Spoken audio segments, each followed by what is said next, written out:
Okay, in this question, we want to relate enthalpy, entropy, and the temperature at which this process becomes spontaneous. Anytime you have this setup where you want to relate enthalpy and entropy and spontaneity, this is going to be our go-to equation. Delta G equals delta H minus T delta S. And what we're going to do is, since a reaction with a negative delta G is spontaneous, and a reaction with a positive delta G is non-spontaneous, we have to consider that the magic number where a reaction goes from spontaneous to non-spontaneous and vice versa is where delta G equals 0. So we're going to set delta G equal to 0, plug in everything, and solve for the temperature. Just make sure when you're using this equation that your units align. So we could do this in either joules or kilojoules. So I just took the entropy in joules per mole Kelvin and divided by 1,000 to put it into kilojoules per mole Kelvin. So we'll rearrange our equation here, and then, so we're going to divide both sides by the entropy, and we will get our temperature. So we'll get 351.7 Kelvin, but all of our answers are in degrees Celsius, so we'll just subtract 273. 78.7 degrees Celsius. Choice E. Here we have a problem where we want to figure out which way this reaction is going to shift.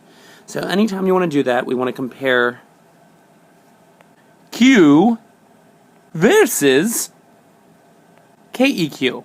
So let's do just that. Let's calculate our Q and see how it stacks up compared to our equilibrium constant.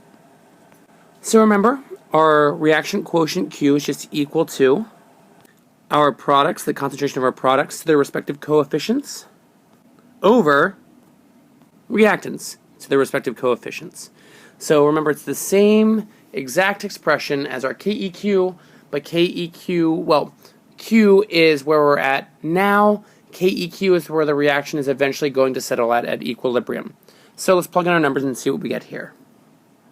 So here we have the concentrations of our products over our reactants, and we get 68.6. So how does Q, the product to reactant ratio that we have, compared to KEQ, the product to reactant ratio that we want? It's greater than K. That means that we have too many products, and the reaction will have to shift which direction to get to equilibrium? To the left.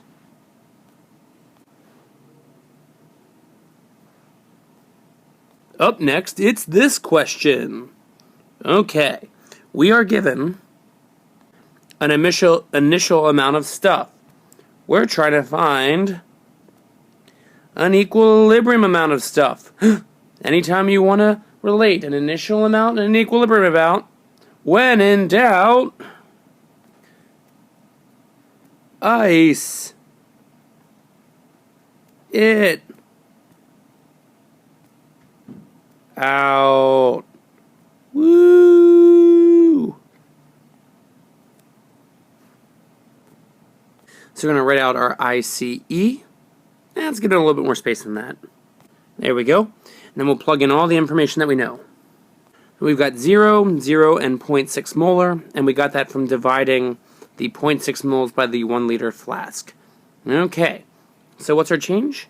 We do not know what our change is, so we're just going to do, since we only have products, this reaction has to go to the left, which means it's going to be on this side, plus X, and over here minus 2x, because for every one of these we make, we need to use up 2 of these, which gives us for equilibrium x, and 0.6 minus 2x.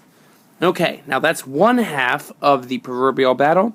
The other half is combining this with our equilibrium expression.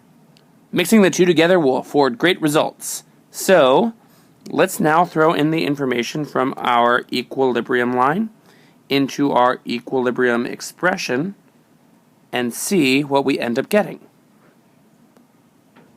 So this is our equilibrium expression with our equilibrium values plugged in, and we can just simplify x times x to be x squared. Okay, well, how can we simplify this? Do we want to use a quadratic formula? Probably not. So what we can do is take the square root of both sides. By doing that, this will make this mathematically much more simple. So this simplifies 2.0202 equals 0.6 minus 2x over x. Then we'll multiply x through. We'll get 0.0202x is equal to 0.6 minus 2x. Add 2x to both sides. And we'll get 2.0202x, which is kind of fun, equals 0.6. Then divide both sides by 2.0202. X equals 0.297. Now, that is our value for x, but we need to make sure that we're answering the question given, which is what is the equilibrium concentration of NO? And is that the equilibrium concentration of NO appropriately enough? NO, no, it is not. So what we have to do now is plug that into our equilibrium expression, and we will get, so we'll get the NO concentration is 0.006, so the answer is choice E. Okay, here we have a qualitative question about which one should have a positive entropy. And remember, there's essentially two rules that we can use for assessing a reaction. The first is we can look at phase change. So with phase change, remember solid, very ordered, not a lot of entropy. And then as we work our way up through the different phases, up through gas, we get more and more entropy. Gas is the most. Aqueous, for our purposes, we can consider to be close to that of gas. Sort of a generalization, but it will work for our purposes. And then liquids in the middle. Okay. The other rule we can use is the less stuff to more stuff rule. If you go from, say, 1 mole of gas to 2 moles of gas, that would be an increase in entropy. So there'll always be a straightforward winner in terms of these reactions. And if we look at these, well, in this first one we go from 3 moles of gas to 2 moles of gas. Nope. This next one we go from 2 moles of gas to 1 mole of gas. That's more stuff to less stuff. Here we go from 2 moles of aqueous to 1 mole of solid. We're going from more stuff to less stuff, and we're going from aqueous to solid. Here we're going from a mole of solid and a mole of liquid to 3 moles of aqueous. Yes, I like that one. And the last one, we're going from 2 moles of liquid and a mole of gas to 2 moles of solid. No, I should think not. So our clear-cut winner here is choice D. Alright, in this problem we have a fairly straightforward calculation. We want to relate